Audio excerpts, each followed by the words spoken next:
today's going to be a little bit different than some of the other days, okay? But I want to start the way we always do with good news. So who's got some good news since we were here 2 weeks ago that they want to share? It's Friday. Yay! It is Friday. So if you remember our last phone call conversation, I shared with you about the sellers who did not want to respond to that offer. Yes. I'll tell you later. And I was able to talk with them. I also got some good, objection handling from Brian. Good. And so they did respond, and originally they were 600,000 apart. We are now 100,000 apart, and hoping, I think the final's going to be 50,000 apart. So I'm waiting for my buyer to counter back. But I'm hoping. But it was a positive experience, just sharing with them what we talked about and just making them understand that it's in their best interest to. Don't get offended. Right, just respond. One great thing that Brian said was, "Oh, you shouldn't be offended. Out of all the homes they saw, they chose yours." Yeah. You know, so that was a great piece. Absolutely. Absolutely. Fantastic. What do you think? What's the sale price going to be? It would Close? end up at 2.250 probably. Wow. That's phenomenal. Good for you. Get it done. Good. You know, Whatever happens, is, but right, yeah. right. And you being detached from that outcome makes all the difference in the world and allows you to really to serve everybody in the best way possible. I love that. Thank you. Thank you. Who else has good news? Oh, sorry. I know I'd like the brain part. Come on. I know there's good news. Well, actually, Melissa and I were talking about this earlier. She just had a property that she talked the sellers into splitting. I had that same experience from day one. I wanted them split like 4.5 months ago. And finally convinced him to sell the lot, and then I was able to double side it because I knew I had 2 buyers out there.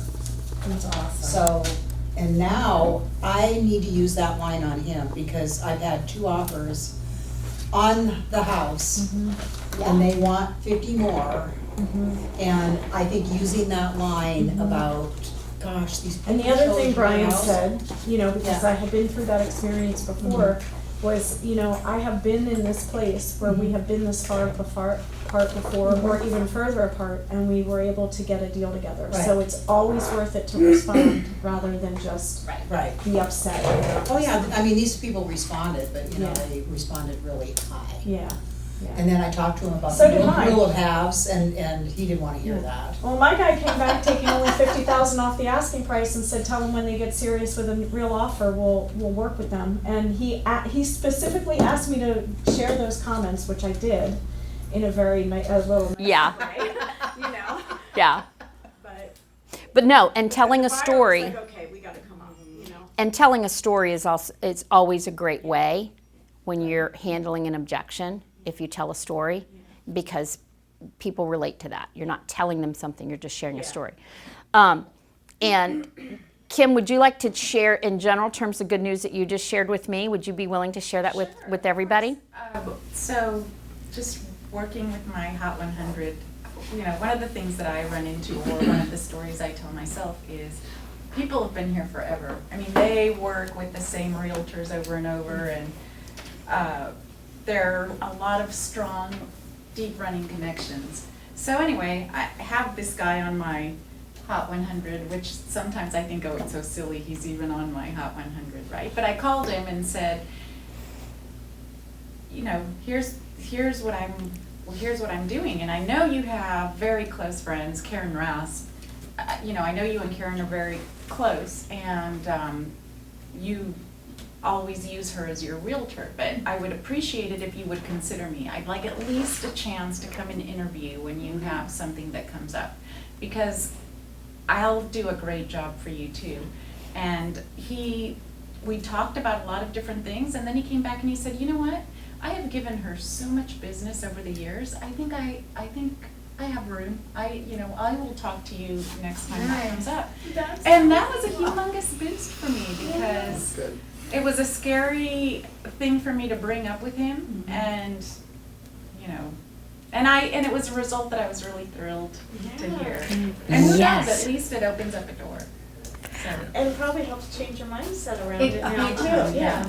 exactly. That's awesome. Yeah. Kim, you're so sweet. I can't imagine anybody I telling you know. that. I really can't. It's just the tone of her voice too, right? It's just such a soothing, sort of awesome, like on the beach, on the water, Kim's voice, it's just awesome. But thank you for sharing that, Kim, because part of what we're going to talk about today is exactly what you did.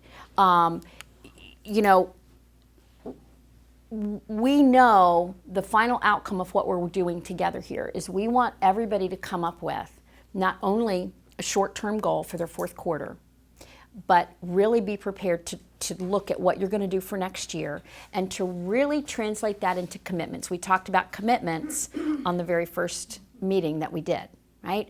And while we've spent a lot of time so far working on processes and systems, today we're actually going to be diving into those things in which we can control, okay? So let's talk a little bit about that. So when we are thinking about our business, we have, as real estate agents, you guys have a tremendous amount. You see this outside circle there? That is the biggest part of things that happen in your business, and we have to just accept those, okay? Think about everything that happens throughout the course of a deal. You're dealing with sellers who were going to tell you, I'm not even going to respond to that. We have no control over external circumstances. We have no control over the rules that we have to follow, right? We have no control over people just being crazy and just being people, do we? And it happens all the time. You cannot control the condition of a house that you're listing, can you? You can't. Okay? But we want to start looking at this in a much different way because there are things over which you can control and things over which you can influence. And this is where we need to make sure that we're keeping our focus. And it's just like with what Kim said. What she could control was the attitude and the activity that she took in calling this gentleman. And look what kind of results she got. She had to overcome her story that she told herself about the fact that this guy had this many year relationship working with this woman and has given her, hundreds of thousands of dollars in income. But yet she could control her mindset around that. She could control the activity of picking up the phone and having the conversation. And oh my gosh, look what happened, right? So what I want to do today is focus on all of the things that we can control and some of the things that we can influence. So let's talk about what we can control. Only a couple things that you guys have complete control over, and one is your attitude. Okay? And I have talked to all of you on the phone, and I would tell you that most all of you, just like me, have an attitude problem from time to time. Right? We do. Whether it's that we're frustrated, whether it's we're down, whether it's negative where we're telling ourselves a story that every single person we know already has a prior relationship with somebody else, we have attitude problems. But we do have complete control over our attitude. The other thing is our self-talk. Does anybody know the definition of self-talk? How would you define self-talk? That mean person in your head. Boy, we know what Wanda's little voice is telling her, don't we? Like Yeah. a mantra or a motivator, those phrases that you say to boost your confidence? It could be. Most people define self-talk as those things that we say to ourselves in our head. Okay? And I will say, while that's true, that's only partially true. Okay? So we know we are constantly talking to ourselves. Whether or not we recognize it or not, whether or not we're listening or we think we're listening, we're always talking to ourselves. But I will say to you, the definition of self-talk not only includes what we say to ourselves, but what we believe other people say about us that we believe to be true. I want you guys to think about that for a minute. Okay? because it doesn't have to be something you're telling yourself, but if you believe other people are saying it about you and you believe it, that's self-talk. Okay? So that's the second thing over which we have complete control. The third thing here is your schedule. We've spent a lot of time on that in here. But you guys have complete control over your schedule. Now, how many of you believe this to be more true now than when you first walked in here on day one? Good, good. If I were to start here on day one, you guys would have looked at me like I was crazy, okay? But it's true. You do have complete control over your schedule. And the last thing is work stats. And what I mean by work stats is the activity that you do and the conversion rates with which you do it. Do you have control over that? 100%. So that's what we're going to talk about today. Attitude, self-talk, schedule, and work stats. Well, not so much schedule because we've already covered that. What you can influence, people, interruptions, customer investment, okay? We do have influence over those things, and we can work on those things, but those aren't things over which we can even have control. And so what happens is when we fill out that business plan, right? When, you know, Ruth, Brian, whoever asks you for that business plan, how many of you kind of feel like, this is a crapshoot. I have no idea if I'm going to hit these numbers or not. Don't you? Yeah, Elena's going, yep. We feel like I don't have a clue. This is just what I'd like to have happen. And if all the stars align, right? And I stand on one foot long enough on every Monday at 3 o'clock for 5 minutes, then maybe I'm going to hit those numbers. And what I'm suggesting to you is we're going to fill this form out for fourth quarter, and you're going to be prepared to do it for next year. But you're going to be able to do it with a focus on what you can control and knowing what commitments you need to make to have that happen. So this is not going to be a surprise. Yes. I didn't get the form. The business the business plan. I have an extra one. There you go. It's pretty much what they Well, I only have two. Somebody else. what they gave us at the first of the year. It's not it's not new. Thank you. In fact, I copied my numbers off of mine. Sorry, I'm allowed. Yeah, so it's okay. So the goal though is you guys are going to actually look at these sheets with a different set of eyes. You're going to be filling them out from a different perspective, and we're going to be adding commitments to them. Now, I'm not going to expect that you fill it out today. What I am expecting is you're going to have 2 calls with me after this meeting. You all should have 2 more calls with me. And so by the second call, you should have this complete. Okay? You want it for the fourth quarter? I want it one for the fourth quarter. Absolutely. That's the only one I'm worried about, but I want the format that you create and how you do it is going to be the format that you're going to utilize for next year. Okay? And you don't have to do 2. You have to do the fourth quarter one by the second call with me. Okay? That's the goal. Make sense? All right, any questions on what falls into what category here? Making sense? Does this give everybody a different perspective on how to look at things? Yeah, good. All right, so let's talk about how we start our day. Let's talk about how we impact our self-talk. Let's talk about how we impact our motivation. Something funny? You sexy devil, I hope you never done. Oh, yeah. Hustle to the bathroom. So here are some examples. So have you guys ever heard, my mind just went blank, the Navy SEAL, the guy who spoke at the commencement speech? It's one of the most heard YouTube videos that's out there, Making Your Bed, Yeah. right? You guys have heard that, right?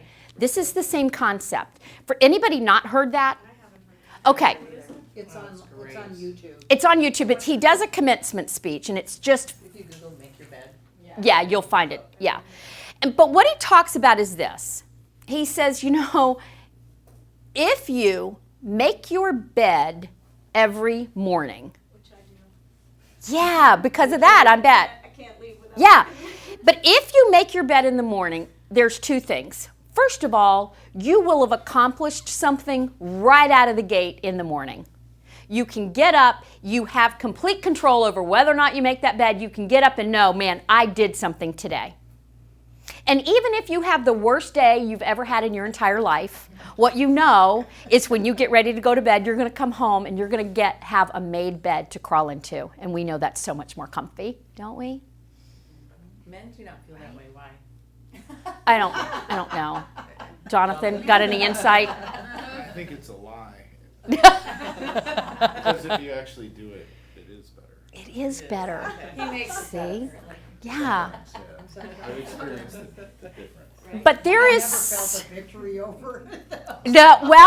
no, but the victory is because how many times do we wake up with that mindset? We wake up and go, oh, I just don't want to do anything today. Ugh, I am not looking forward to the day I have ahead of me.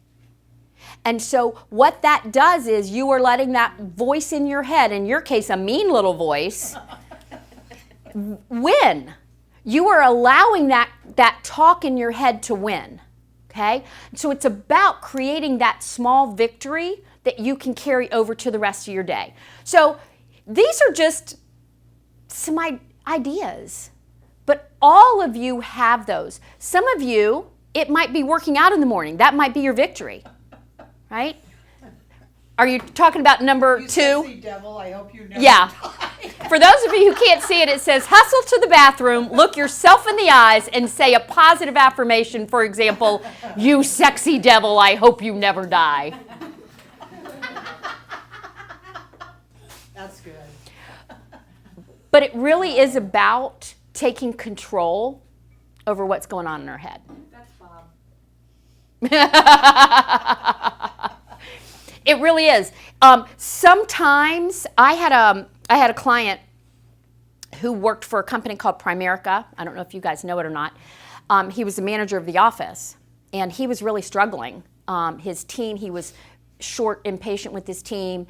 His production was carrying the predominant load of the office, and so he felt this pressure of producing as well as trying to manage and motivate people that he kind of felt like were unmotivatable, so to speak, and he was really frustrated. And one of the things that we talked about was, how did he start his day? What did he do for himself to really get him started on the right foot? And one of the things that he decided he wanted to do, he said, I already get here way before everybody else in the morning. And he used to, in his past, be a big reader. And he loved to read. And he loved to read inspirational things and self-development books, those kinds of things. And so what we agreed on was he would get into the office early like everybody else, but instead of diving into work and being in the middle of everything, and you guys, we've talked about ramp up time and ramp down time, but instead of him jumping in and doing that, he was going to spend the first 30 minutes of his morning reading. And do you know, on the very first day he did that, he had 3 people in his office ask him what was different that day. Because his ability to have more patience, his ability to focus and just be present with what he was doing and less stressed, was impacted that dramatically by him starting his day by spending 30 minutes reading. That might not be what does it for you. It could be working out. It could be positive affirmation. Some of you, in our calls, I have requested you to write some positive affirmations. Okay? And we can talk a little bit about positive affirmations, because there's a right way and a wrong way to write positive affirmations for them to work. But if you do have some positive affirmations, I'd love for you to share some of them with me, just to kind of make sure that they're written in a way that's going to do the job for you. But whatever it is, decide what you're going to do to create a victory for yourself first thing in the morning. Okay? Sometimes it's just picking up the phone, or whatever you is a prospecting activity, whatever it is, you do that immediately, right? As soon as your ramp up time is done, immediately pick up the phone, right? You feel like, okay, I've already started.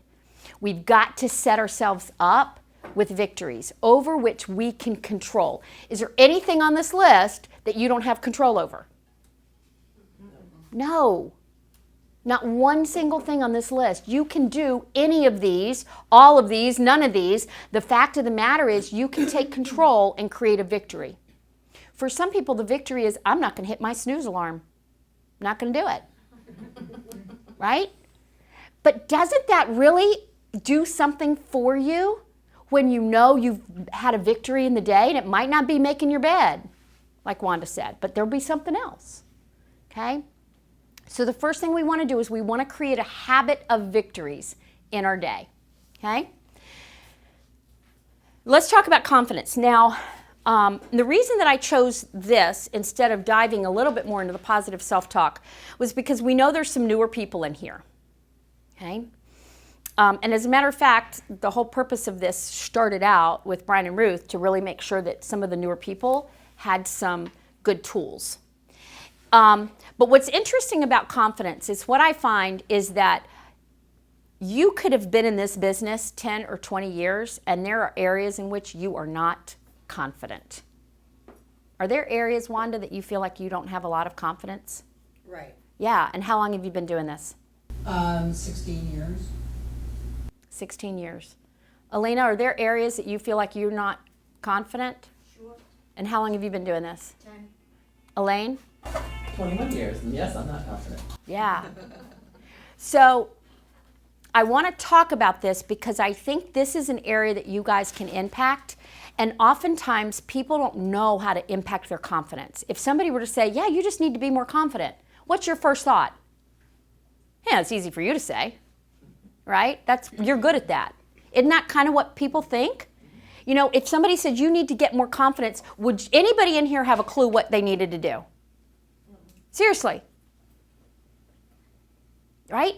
But how many of you have had the thought, man, I wish I was more confident? I know some of you have said those words to me.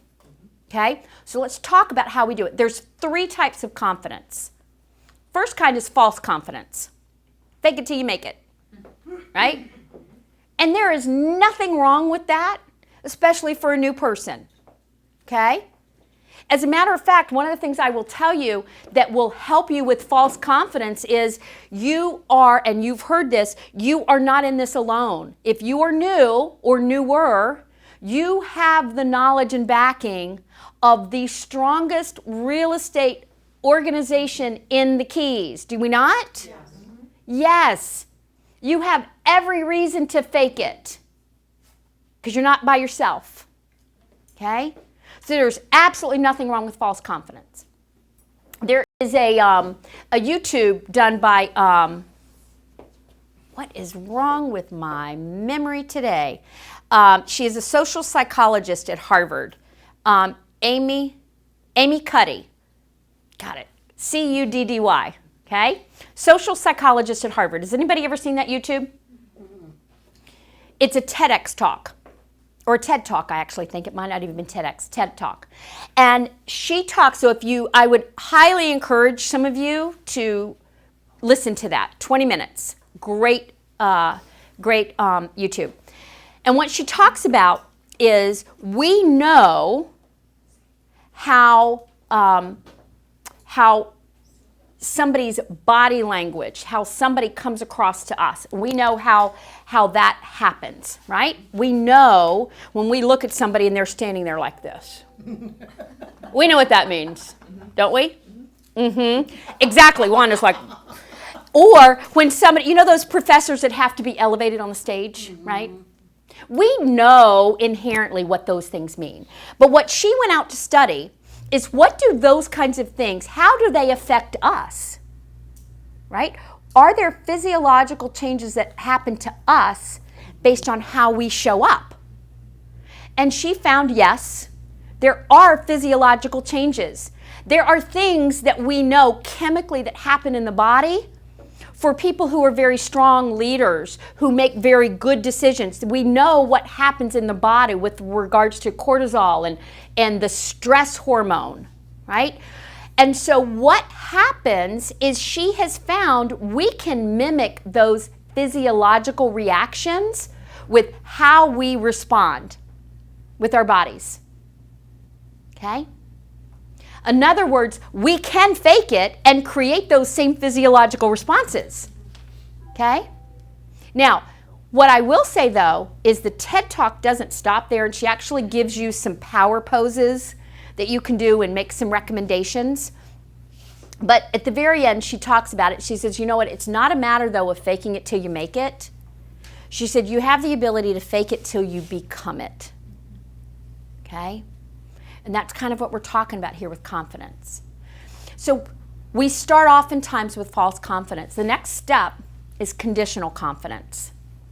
Kind of self-explanatory, isn't it? That's exactly what Wanda, Elaine, and Alina have in some aspects of their business. They have conditional confidence, right? If it goes well, you know, do any of you have one particular area that you would mind sharing that you lack some confidence in? That thing right there. The computer, right? So if Wanda is working on the computer and it's all going well and she's been able to figure things out, man, she's fine. I'm confident with this. This is working. The minute something goes wrong, oh crap, I don't know how to do any of this. I don't even know, right? It just, your confidence in dealing with this machine goes up and down according to the results. Right. And that's what we're talking about. Okay? Some of you have it with regards to getting listings. Some of you have it as it relates to having a conversation with your Hot 100, asking for referrals, talking to a FSBO, right? If it goes well, man, you're feeling great. You'll do it some more. But then the minute it doesn't work, man, you're back lost again, right? The third step is unconditional confidence. Do you think Brian has unconditional confidence in his ability to do real estate? Yeah. Right? And I would say there are most things in running a business that he feels like he's got unconditional confidence. Probably not everything though. Okay? There are things that each of you now know you have unconditional confidence. What are some things? And it doesn't even have to be real estate related. Name something over which you have unconditional confidence. Come on. I can talk to anybody. Yeah. And you can. And I'll pay up and prove it. Yeah. You can. And that is an incredible, incredible gift that you have, Elaine. Who else has unconditional confidence in something in themselves?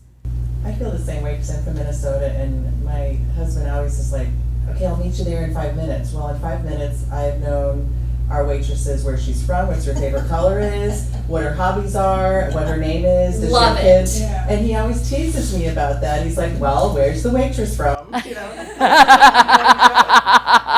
I love it. I love it. Who else? Come on, guys. Computer stuff for me. Yeah. You can figure any of it out, right? I love it. I love it. Who else? Come on, guys. This is time for you guys to have permission to say, this is where I know I'm good. Kim can decorate a house better than anybody. Yeah. Wow, awesome. You could walk into any house and know it's going to look better when you walk out, right? I love it. Who else? Come on, guys. Kim, I'm going to get with you after this. Come on, guys. I want to hear it. Do I have to tell you all what y'all do? No, they have. Come on. I talk to everybody too. Okay. Is your okay? That's fine. I don't want everybody resting on those laurels, though. Okay. I'm a really good driver. There you go. You mean like car? Yes. Yeah. Or personality. No. All right. All right. Who else? Come on, I guys. would say at this point in my career, I have unconditional confidence in the luxury, doing business in the luxury market. I love Where I it. was terrified before, never thought I could do it, you know. And now there's nothing that's going to come up that's going to shake you.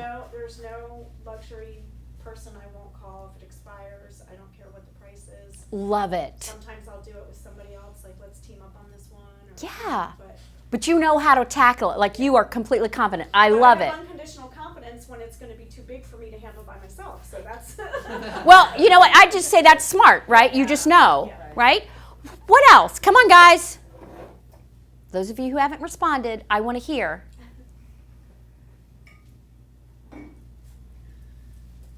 Wow. Come on. I think I'm very good at matching up somebody who's looking for a place I think that they would really like to live, like the different neighborhoods and what's important to them. They have a family or they have this or that. That's incredible. So you really have a knack for listening and intuitively sort of pairing people with just the right property. I love it. And you have confidence that if somebody came to you, described to you what they were looking for, you know you could identify the best property for them, right? 100%. Love it.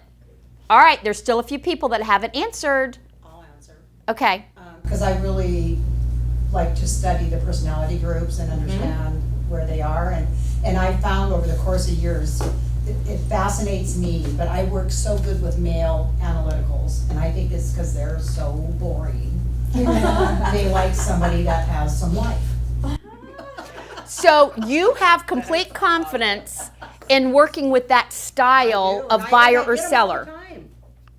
That's great. They attract me or I attract them. That's great. And that's awesome. That's awesome. And I love that you know that. Come on. I just want to learn to pull in everybody else. Yeah, well, we can talk about that, actually. I would say confident in finding the information out. So if I don't know something, I know I'll be able to find it. Yeah. Searching it. Like a little bulldog. You can just dig in and... Until I figure out what the answer is. I love it. So if there's a problem, you know you're going to be able to figure it out.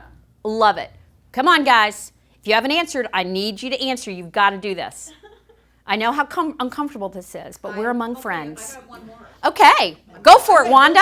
You're taking everybody else's list, though. No, I know. I mean, I love negotiations, and I know I'm really good at it. Love it. Love it.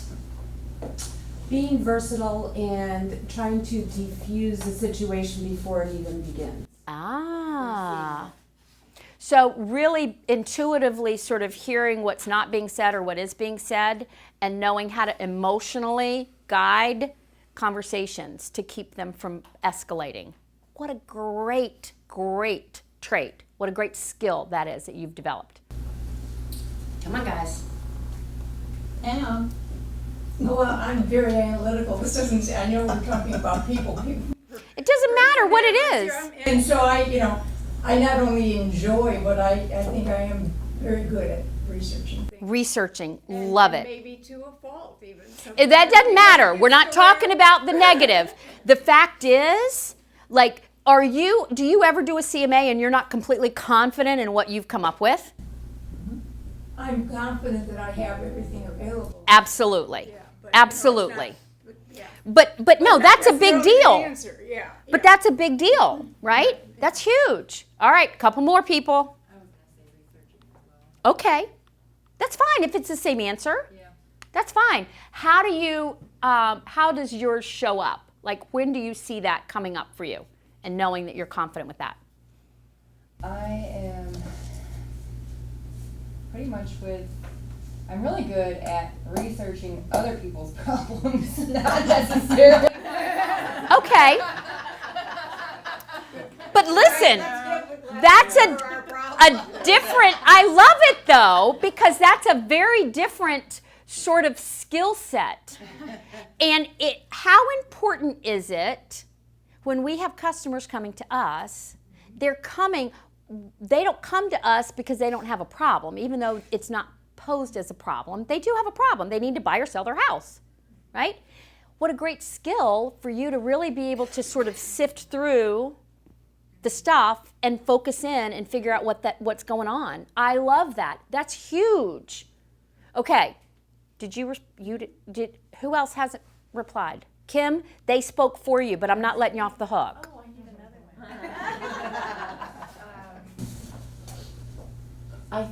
one. I think I'm very good. I'm a bridge. I am good at bringing people together and making people calm and feel that we can always come to a resolution. Love it. Okay, did I get everybody? Mm-hmm. I think I did. Okay, why do you think I did that? Because you wanted to know. For the first thing in the morning. Well, that's true too. But there are 3 steps to building confidence. The very first thing is to identify what it is that is the best version of you. What is it that makes you great? What is it, and you guys all had at least one thing, Wanda's had 2 or 3, that you guys knew, right, that you are good at.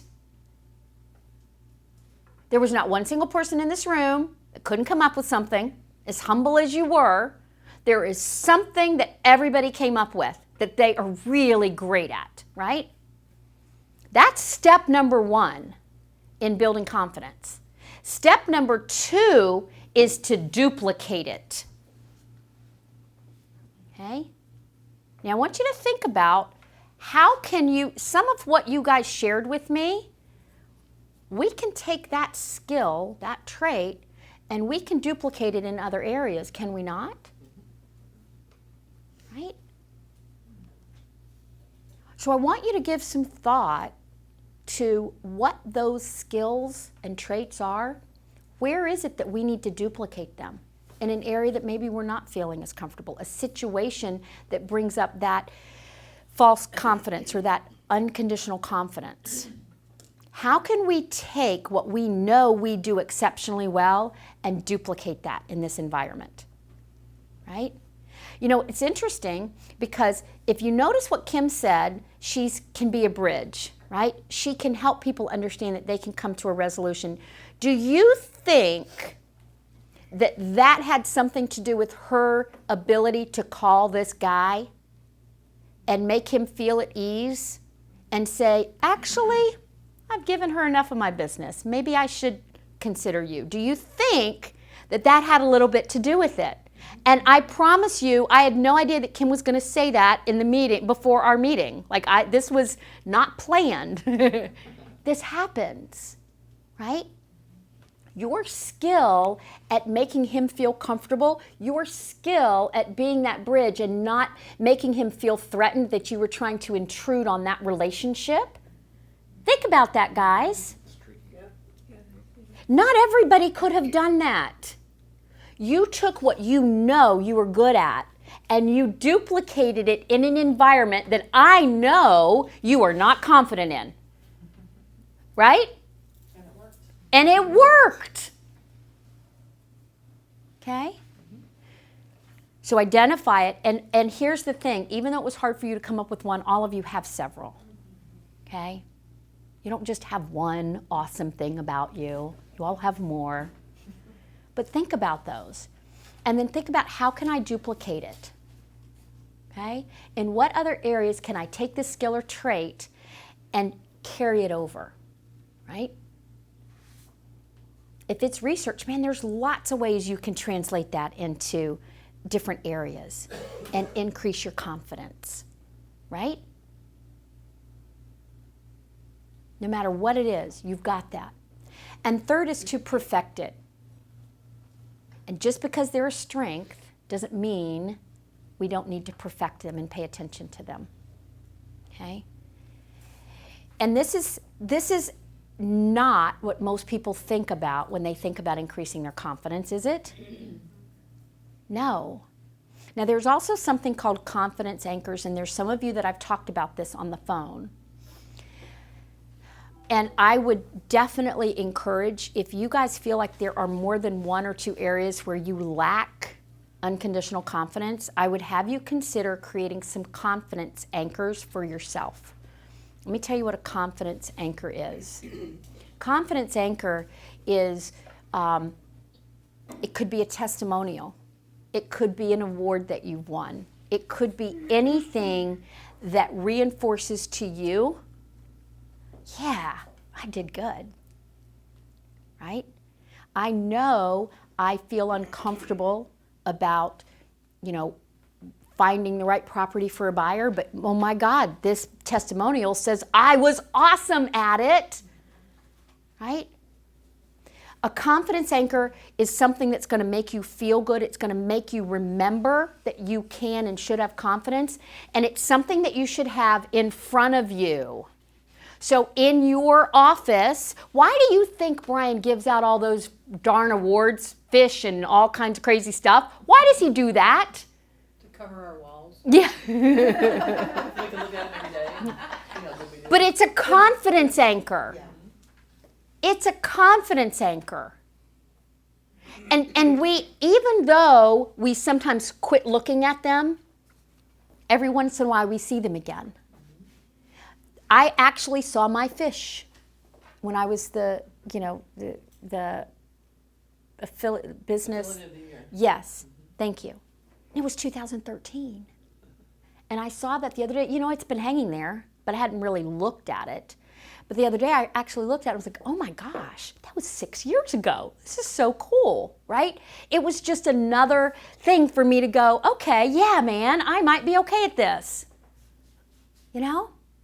So it's important for you to have those things. If you don't have an award, put a testimonial up. Put it on your screensaver.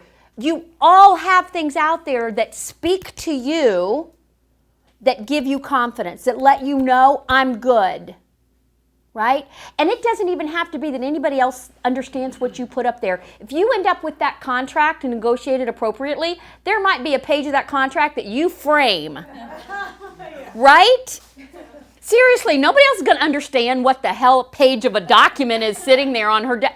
But it would mean something to you, right? It would mean, oh my gosh, I got people that were more than $500,000 apart to close on a transaction. That's huge.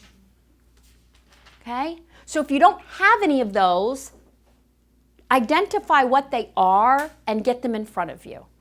Okay? And then really just how can you perfect your strengths? Now, for some of you, this means you actively have to practice. Ah. I don't know if you remember, probably the second meeting that we had, Wanda talked about she had script time. She was doing role play. And she was role playing calling FSBOs. And then as soon as she finished her role playing calling FSBOs, she called FSBOs. And she ended up with a listing. That's no surprise. There was not any coincidence with that. Was there, Wanda? No. Right? I did have the confidence that day. Because you were practicing, you were in that place, you had some victories, right? Even if it was role-playing victories. Right. She was in that mode. So if you don't have time, especially if you're new, if you don't have time on your calendar to get better, to develop yourself, to develop your skills, even if they are just your strengths, you need to put it on your calendar. This doesn't happen by accident, except very, very, very slowly. Okay? Now, if I were to tell you now, what can you do to increase your confidence? Does everybody have some ideas about what they're going to do to increase their confidence in different areas? Everybody? Anybody unclear on that at this point? All right, good. Fantastic. All right. This is not anything you haven't heard before. We've talked about it. Okay? We know people make resolutions, they give up, right? 47% typically at some point in the year. Now, the bottom statistic, 76% of those who made it past 30 days made their commitment, right? They made it happen. So what this says is the first 30 days is tough. But let me ask you a question. Has anybody ever thought about, and I've talked about this before, is anybody in here Catholic? We talked about it, right? Mm-hmm. When you, my mind went blank. Lent. I'm not Catholic, can you tell? We've talked about it. We've talked about it. So during Lent, how long does Lent last? 40 days. 40 days. Okay. How much more likely are you to follow through on something that you're giving up during Lent than anything else? Are you pretty likely to do that? Elaine? Yes. Alina? Yeah. Anybody else Catholic and gives up something for Lent? Yeah. How likely are you to make that happen for that 40 days? Pretty likely. 100%. Yeah. Oftentimes 100%. Now, I want you to think about that and then think about these statistics. Something is not like the other, right? What's different?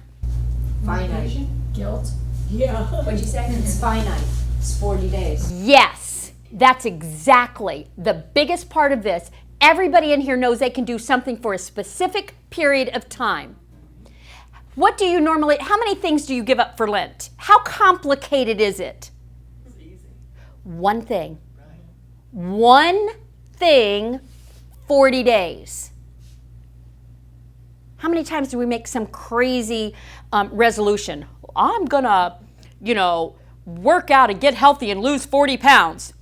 What does that even mean? Like, how do you even go about doing that, right? It just seems like the business plan that you might write, doesn't it? It has 400 pieces. You're not quite sure where to start, and you certainly can't make a commitment, especially not for a year. You seeing the similarities here? So what we want to do is we want to make your business goals a little bit more like Lent.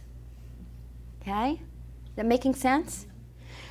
Do you know that you, in that end of that phase, there is something positive, or else you wouldn't have given it up, right?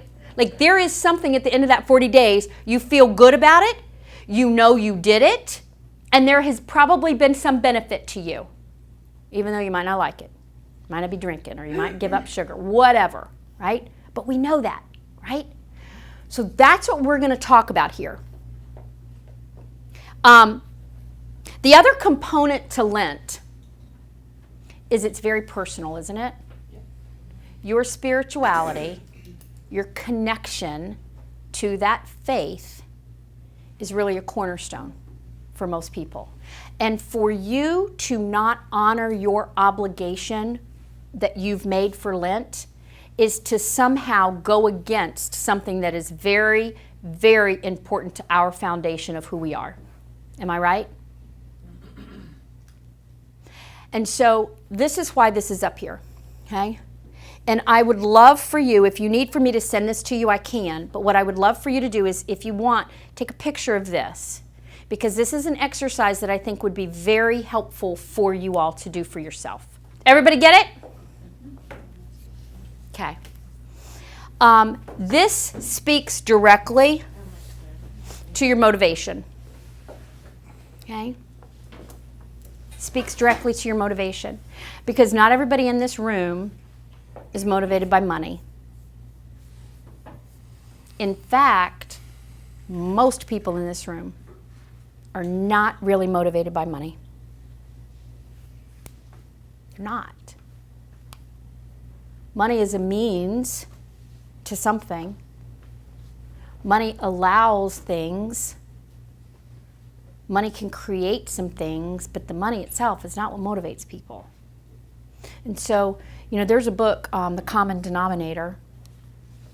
I don't know if I mentioned this last time, but this gentleman that wrote this book studied successful people. He studied the Rockefellers, he studied the Fords, he studied some really successful families. And what he found was the common denominator of success was that people who are successful consistently, daily, do those things that other people don't enjoy. That was in that book, right? Mm-hmm. Mm-hmm. They do consistently, daily, what other people don't enjoy. And I gotta tell you, why do you do something that you don't enjoy? Get something you do enjoy. because there's a payoff somewhere. Exactly.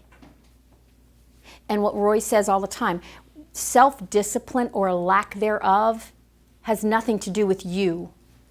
You're not some defective person if you lack discipline. What you lack is a clarity of vision.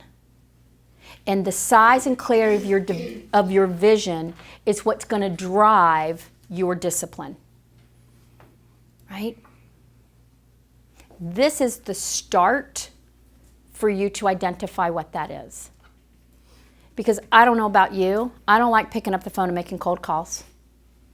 Do you guys like that? No. But I sure do like the results. Right?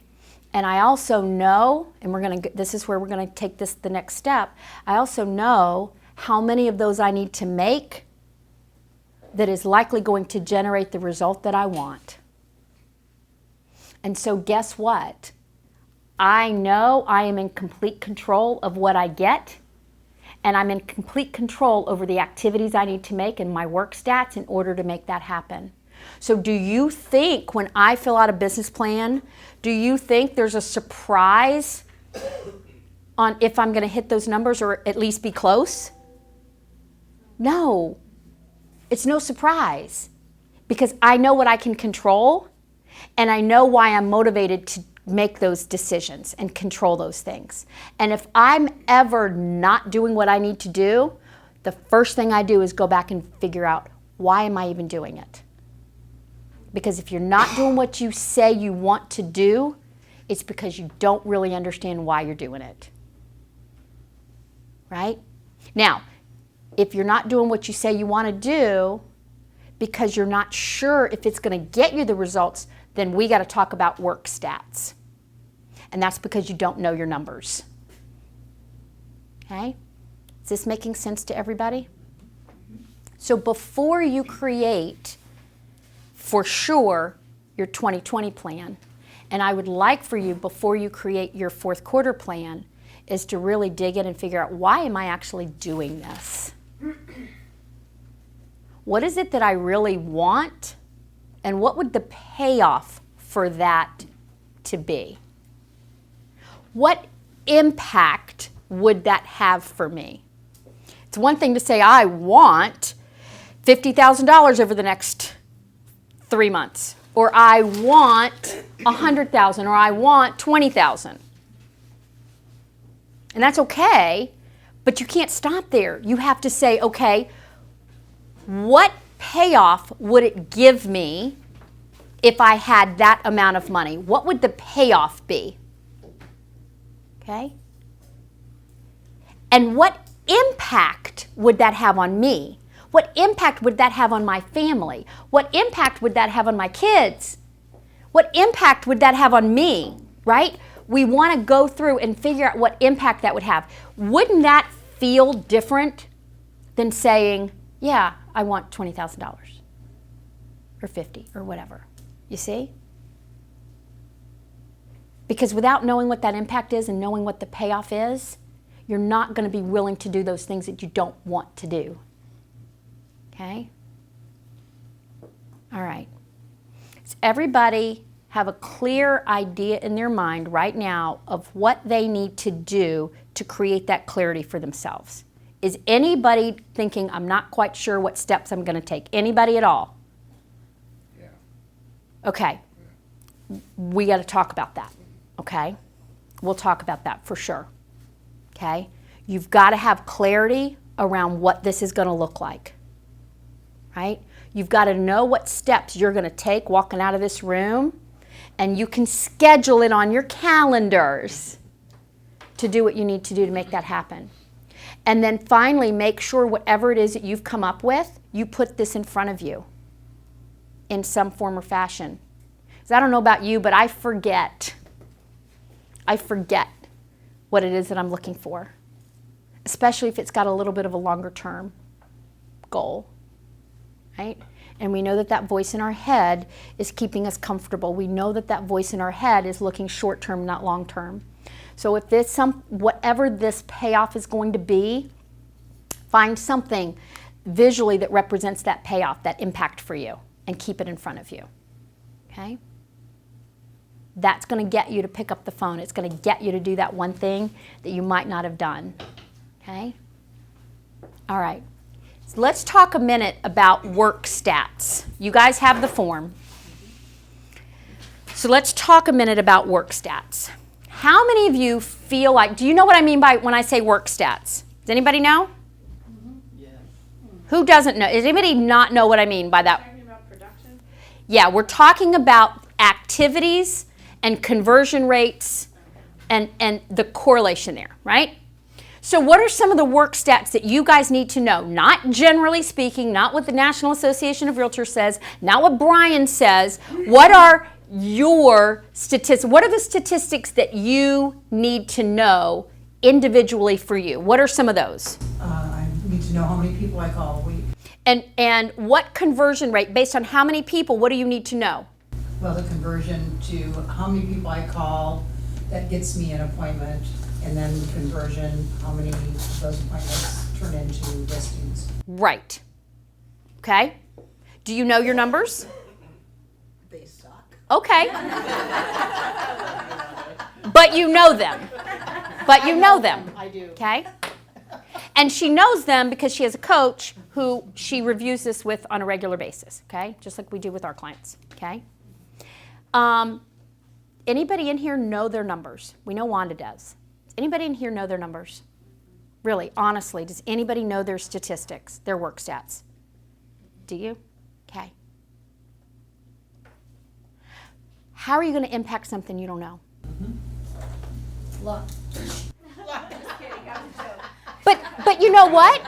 Here's what's funny about that. Isn't that kind of how it feels when you fill this out?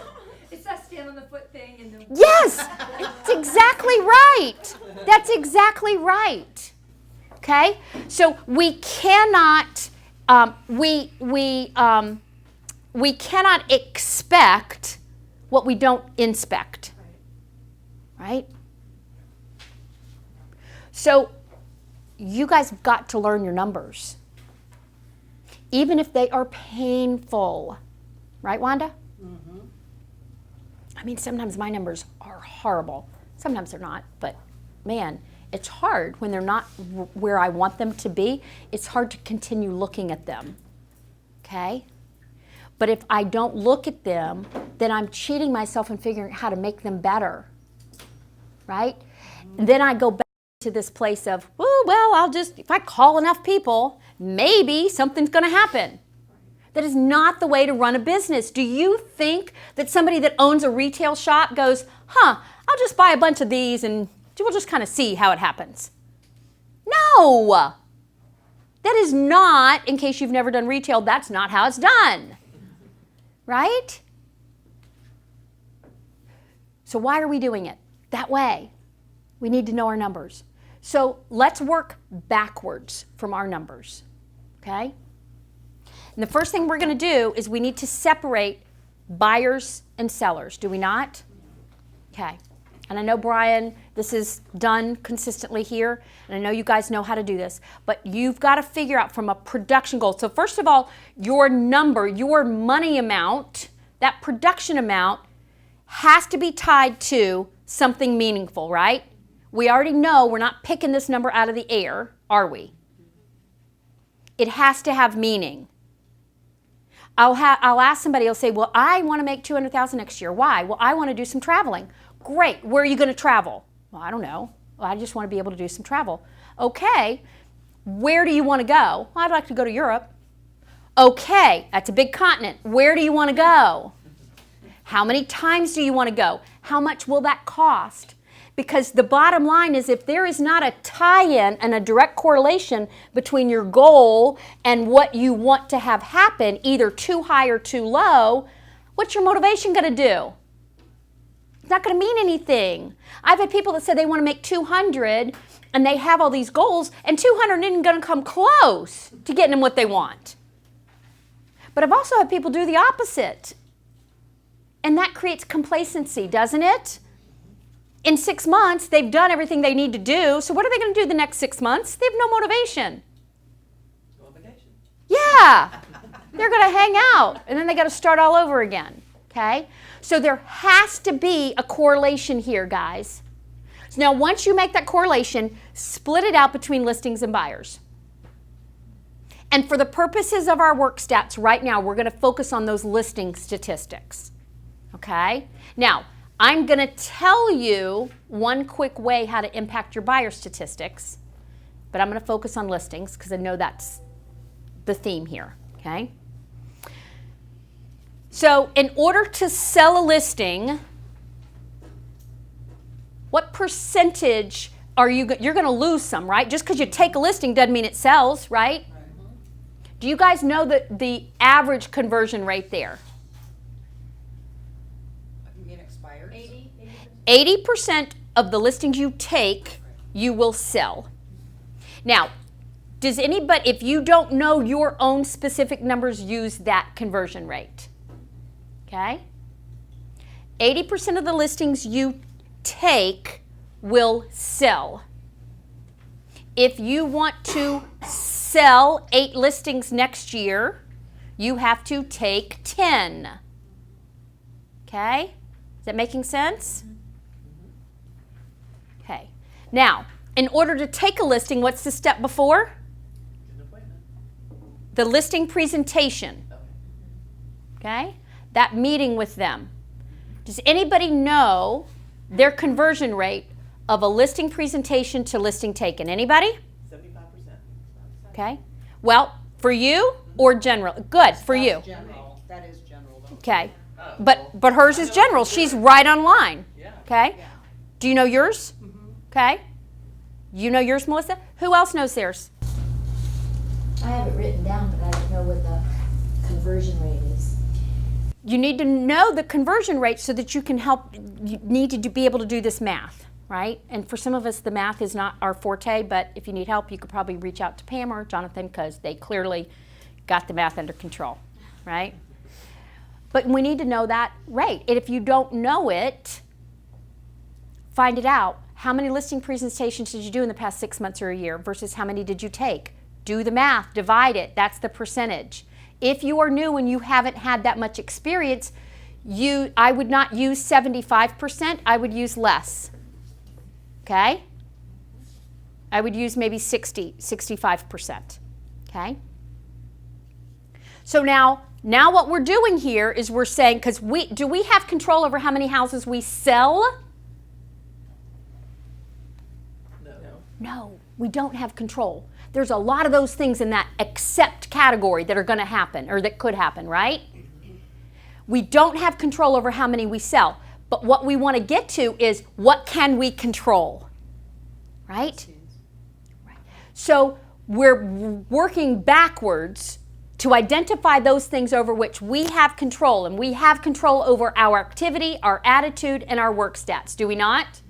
So that's what we're going towards here. So if you want to sell 8, you have to have 10 listing appointments, right?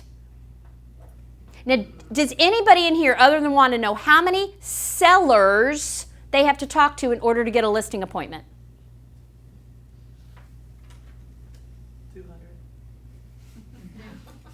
I know you don't know, right? And why? And you know why we don't know it? Because we don't want to think about it. We know that's going to be a high number, and so we just shut down. Isn't that the truth? It's the truth. And most of us just think, okay, well, I'm just going to talk to people. And we even forget, if we want listings, we have to be talking to homeowners. There's a pretty big distinction there, isn't there? Okay? No more waivers. But it's true, right? We get in this mindset, and the minute we shut down, we become ineffective. We don't become focused on what we want to do, and then our goals just become a crapshoot again, right? So if we want to do listing appointments, we need to talk to homeowners. And we got to figure out how many that's going to take in order to get a listing presentation, don't we? So generally speaking, Wanda, how many is it for you? I can't tell you the exact number. I mean, I'm gonna say 50. I would say 50 is probably a good average number for a lot of people. And that was what I was going to say. If you don't know your number, start with that. But I got a question for you. As bad as that number might sound, if you knew you had a conversation with 50 homeowners and you were going to get a listing out of it, doesn't that make it not so bad? Think about that, guys. Instead of putting your head in the sand, even if you start with 50 and go, okay, I can talk to 50 homeowners if it means I'm going to get a listing appointment out of this thing. Doesn't it change your mindset about calling or talking to a homeowner? It'd be more fun if it was only 10. Yeah, well, yeah, you can work on that. Extremely daunting. It can be, but think about this, Terry. Think about this. 50 is daunting. Yeah. Doesn't have to be today. What time frame would you like for that to be in? And if you needed to close, so think about this. If you needed to close 8, you need to have 10. 10 times 50 is 500. But that's in a year. Listen, I know. It's in a year. And here's what I'm going to say to you. If you take 50 weeks out of a year and divide that into 500, how many is that in a week? 10. Basically 2 a day. 2 a day. Is there anybody in here, as an example, who could not find 2 people that own a house to have a real estate conversation with? Come on, guys. Right? And we're not even factoring in asking for referrals. We're not even factoring in our sphere of influence. We're not factoring in how we're going to do it. We're just saying we got to do it, right? So part of the key with these work stats is figuring out your number, working backwards, and then drilling it down into the smallest increment of time possible. Okay? Because what we want to do is we want to create some commitments for ourselves. Commitments that we know are reasonably going to lead us to the goal that we have, right? So an example of a commitment would be, my goal is to sell 8 homes that are listed. The buyers are a whole different thing, but I want to sell 8 listings.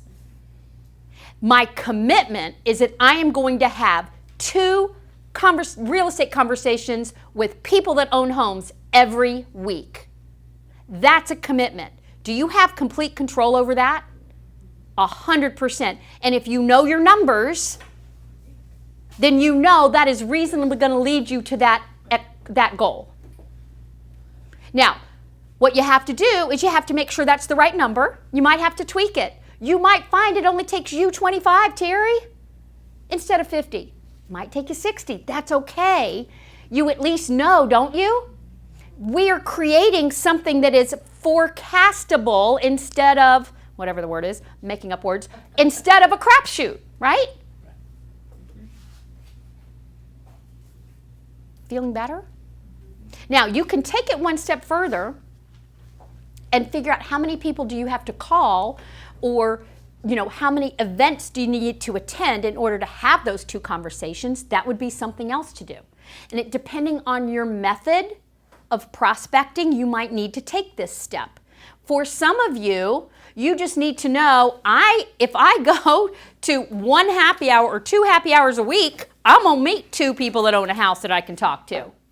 That might be fine, right? But there are some of you who are making phone calls. Say, well, how many phone calls do you need to make in order to have those 2 conversations? And if you don't want to worry about the number and you just want to make sure you're having the conversations, and focus on that. The goal here is to create some commitments. Commitments that are going to be 1 or 2 things that no matter what you say, no matter what happens, you are going to make a commitment to make those things happen. Those are what we call master metrics. This is a very interesting thing that I posted here. And this was something, I don't even remember where I found this, probably Facebook or something. But there was a woman, I think it was a woman, that committed to run a very steep hill every single day. And for a lot of people, that'd be like, oh my God, I don't even know why you're doing that, but that seems kind of crazy, that no matter what happens, you're going to do this every day. Okay? But they did. And here's the key. This is what I want to point out right here. I learned that a true commitment replaces weak questions that let us off the hook, like, is skipping this once gonna kill me? To stronger questions that render us choiceless. Like, how can I make it happen today, even though it's not convenient? Right?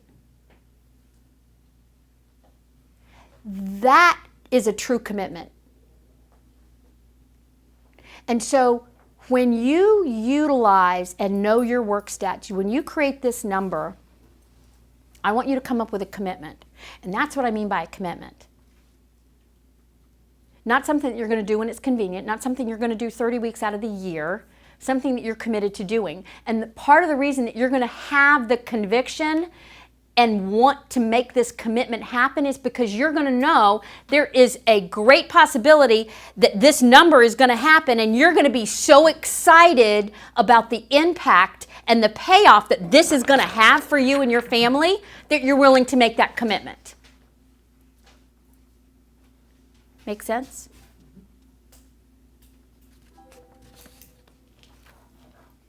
All right. Does anybody have any questions? I just want to say there's a really outstanding essay. It's written by a Harvard Business School professor. His last name's Christensen. And the name of it is How Do You Measure Your Life? And he really talks about commitment and how important it is to know your whys. It's an excellent essay. I really recommend it. Awesome. Thank you. Yeah. I have a comment too. How do you measure your life? Christensen. Back in the day when Wanda and I first started doing real estate, we did a dream boards back in the day. And I pulled mine out to show people the other day because my dream board has been met. But it was done 12 years ago. How wonderful. So now when you were talking about focusing and what you do this job for, my job today is to do another dream board because that will put me back in the focus that I need to be in. 100%. So I just want to share that with you. 100%. There was a, there's somebody that I work with, and at the time, some time ago, she lived in California, but her goal was always, her vision, her dream was always to be bi-coastal. She has family in California, but she really wanted to live in the city. And on her vision board, she always had this picture of the New York skyline, and it wasn't sort of the traditional picture of a New York skyline that most people think about. It was a little bit different, but that was the picture that she carried for several years on her dream board, on her vision board. And so came time, she's looking at apartments in New York City, and she walks into this apartment, and she looks out the window. And I'm telling you, I get goosebumps every time I tell this story because the picture out that window of that apartment was nearly identical to the picture that she put on her vision board 3 years ago. That's exactly what happened. She was like, I'm in, this is mine, right? And she had she manifests that through the work that she did, the commitment that she had. She kept it in front of her, and it happened. It really is. When I did the first event that I did with you guys in 2012 or 13, whatever it was, and I'll never forget, somebody that's in the program now came to me a few months later. Actually, he went to the sales manager at the time and said, you know, I pulled out, because you guys might remember we did some different things with goals. When we did that, it's been lots of years ago. But he had run across the sheet several months after the program had finished, and he went and told his sales manager, he goes, I haven't even looked at this sheet since then. He goes, but every single goal that I put on here, I've met. Right? There is tremendous power in the clarity of you guys knowing what you want and why you're doing it. So I appreciate you sharing that, Elaine. And a vision board may or may not be the thing for any of you to do. I don't know, but I know that you have to have that same clarity. Any other questions, comments? I have a circled, highlighted, underlined, and starred. Turn goals into commitments. There you go. So there you go. I keep circling it, Doodling around it. But that's a key, guys. It really is. When you have that level of commitment to the activities that you know are likely to hit your goals, you're going to do it. You might miss it here, you might go over there, but it's going to be there. It's not going to be a crapshoot anymore. Okay? All right. Any other questions? Any other comments? Thanks for doing this. You are very welcome. It was 100% my pleasure. It's my favorite thing to do. It really is. It really is. I absolutely love this. So the first call, when we talk, we're going to go over what you've been working on, but I want you to have worked on what you need to do preceding creating your business plan. Is that fair? Clarifying that vision, getting specific with what you want. I want to hear the payoff. I want to hear why this is important to you. I want to hear the impact, what it is that you want for your life, so that we can translate that into a number, and then we can work backwards, okay? Which we'll make sure it happens, and we're going to identify those commitments on the second call. All right? Good? Yep. All right. You are very welcome. Thank you, Angie. You are welcome. I look forward to the next call with you guys.